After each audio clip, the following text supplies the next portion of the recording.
Good morning, Hawks. Today is lesson number 10, Argument Annotation Unit Review. Believe it or not, we are approaching the very end of our first unit for quarter 4. So you know what that means.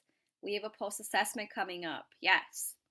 So today we're going to take some time to review the skills that you'll be assessed on, become familiar with the test format, and look over the specific requirements used to grade your test. So we'll begin with our goals. Go ahead and read them with me, please. Goal 1. I can explain and describe post-assessment elements. 2. I can identify and label parts of an argument. 3. I can determine an effective argument.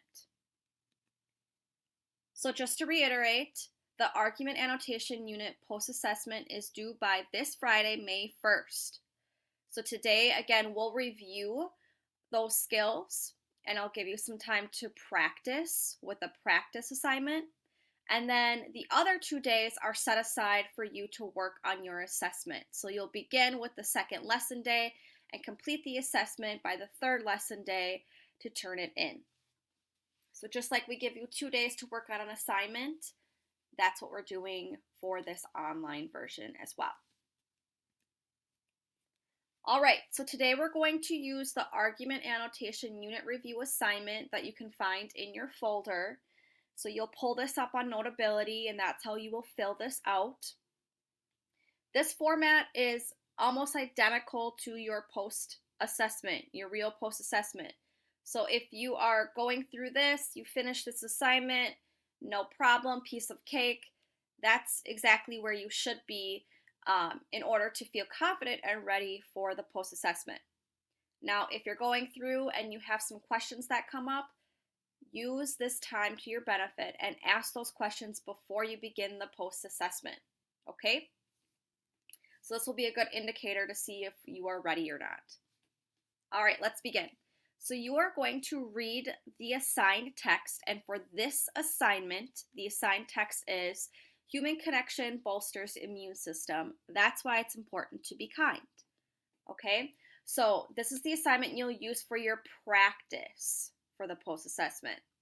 Now, you can find this in your folder, both the assignment itself and the article. Okay, so make sure that you find that in your folder to do the following. So we're going to focus on claims and evidence first. And you need to mark up the text for the following. You're going to underline the author's claim and label it as the claim. You're going to circle 2 to 3 pieces of evidence used by the author to develop the claim and label it as claim evidence. In order to get a 4 here, you need to circle 3 pieces of evidence. In order to get a 3 here, you need to circle at least 2. Moving on. The squiggly underline is for the author's inclusion of a counterclaim. And then you are going to circle 1 piece of evidence used by the counterclaim opinion and label it as counterclaim evidence. What I noticed with our practice assignments, I noticed many of us were doing a great job of underlining, but we're missing the step of actually labeling those pieces. So make sure that, yes, you mark by underlining or circling, but then you also go back in and label each thing that you are identifying by writing the name above it. All right, so that's it for claims and evidence for that piece. The second skill that we're working on is looking at point of view and author's purpose. So you're going to go back into your assigned text, okay, human connection bolsters immune system, okay, and identify the following, answer the following questions. What words, phrases, and sentences does the author use that tell us about their attitude and point of view? You need to cite at least 2 examples of the author's attitude. So just like for our practice round, we're also providing some sentence frames here for you if you need them to kind of guide your thinking. Okay, so you'll identify 1 word, phrase, or sentence that the author uses. Make sure you include a direct quote in quotation marks, and then you follow it up with a parenthetical citation, right, in parentheses. Author's last name or the title of the article, and this shows the author's attitude and point of view because. Then you're going to go in and find a second example and then just explain how it shows the author's attitude and point of view on the subject. So that's the first question for point of view or purpose. The second question for point of view and purpose that's continued, you're going to go back into the text and you're going to identify one type of rhetoric used by the author to further their purpose. Okay, so you're going to cite at least one example of logos, pathos, or ethos. And we, again, gave you a sentence frame to guide your thinking. One example of rhetoric the author uses is identify one of the three, use a direct quote, make sure you include a citation, and then explain how it shows that type of rhetoric. The last skill that you're going to work on is you're going to evaluate the argument. Is it an effective argument? So the question you're asked, was the argument effective? Did it use a quality claim and evidence? You're going to cite at least one example of valid reasoning. Okay, in order to get a 4 here, you need to identify at least 2 valid pieces of evidence. Okay, valid reasoning. In order to get a 3, you need to identify at least 1. We gave you a sentence frame that gives you 1, 2 pieces of valid reasoning. Okay, so it gives you an option of shooting for that 4 in this category. So the sentence frame starts, the author in blank writes a blank argument. Is it effective or not? One valid reason that is stated is, another valid reason that is stated is. Direct quotes, author's last name in the parentheses, or the article title. These are both valid because, and then you're going to explain how they are valid. The second question to determine the effectiveness of the argument is to look at if they have any faulty reasoning or a fallacy from the argument. So, again, we gave you a sentence starter here. Get this out of the way here. Sentence starter is the one fallacy found in this argument was the blank.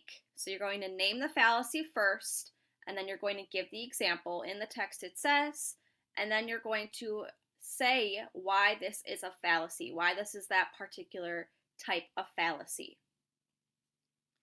All right, so moving on, that's the assessment. That's the assignment for today in a preparation for the assessment for the following day.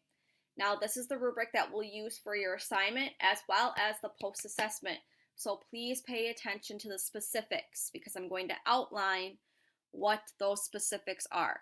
Now, we're going to look specifically at exceeding and proficient because that's what you're shooting for, right? And we're going to break it down by skill. So the first skill that we're assessing is claim and evidence. And I'll show you what the difference is between proficiency and exceeding to get a 3 or a 4 here. So in order to get a 4, here's what you need to do. Student clearly identifies the author's claim and identifies how it's developed through 3 pieces of evidence. Okay, so you're circling 3 pieces of evidence that support the author's main claim, that develop and supports the author's main claim. You then clearly identify a counterclaim and the evidence used to support that view. So it's kind of a numbers game here for this particular standard. You need to have at least 3 pieces of evidence circled and identified as the claim evidence. In order to get a 3, it's 2 pieces. All right, so that's claim and evidence. Moving on to the next one, which is author's point of view and attitude. We're just going to identify the difference between a 4 and a 3.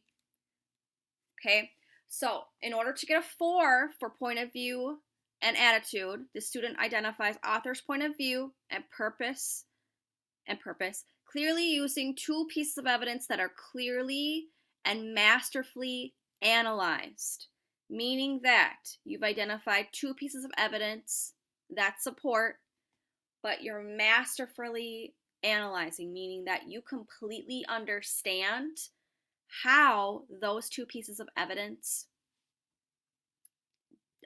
show the author's point of view and purpose. So you've overanalyzed that point of view and purpose.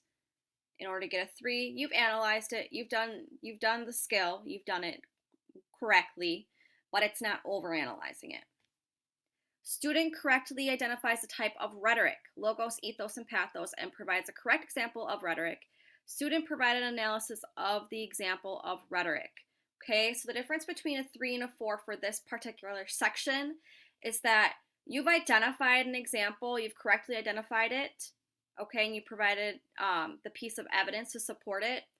In order to move from a 3 to a 4, you need to then provide an analysis. So how does this example show the logos, ethos, pathos? So you're explaining, that explanation comes into play. That's how you move from a 3 to a 4.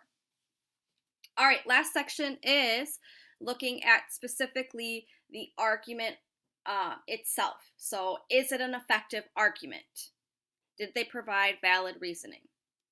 So we're just going to outline these two. All right, so in order to get a 4, student is clearly able to evaluate the quality of the argument, citing at least 2 specific examples of valid reasoning. So again, this is about numbers. So in order to get a 4 here, you need to identify at least 2 specific examples. And the sentence frames that we gave you 2 sentence starters to introduce those 2 specific examples. In order to get a 3 here, it still needs to be clearly evaluate the quality of the argument, and you need to cite at least 1 specific example. Now, the difference between a 3 and a 4 here for the second part is, we're reading the 4, student correctly identifies a flaw in logic or fallacy and provided a correct example of this. The student provided an analysis of the example of the fallacy. So again, it's the difference between, yes, you can identify a fallacy, yes, you've provided a piece of evidence that supports that, but then you need to explain how that fallacy, how that example is an example of the fallacy. Okay, so that's the difference between a 4 and a 3 here. If you can correctly identify a flaw in logic or the fallacy itself and provide a correct example of this, well, then it's a 3. You've done your job. You've identified it. You have an example of it. But it's the explanation that moves the 3 to a 4. All right, that is it. Today, your assignment is that review assignment. Okay, so you're going to go back in, read the article in the folder, this lessons folder. You're going to read the article, Human Connection Bolsters Immune System. That's why it's important to be kind. Then you are going to complete the argument annotation unit review assignment. Do not forget that first step, okay? Marking the text. So when you submit this assignment, I should see a marked up article, okay? This article marked up along with your assignment completely filled out. So these 2 items are something that are the 2 things that you should have submitted into the argument annotation unit review assignment. All right, ladies and gentlemen, if you have any questions, please let me know. Reach out through email, or you can join me through any of my office hours this week. Good luck.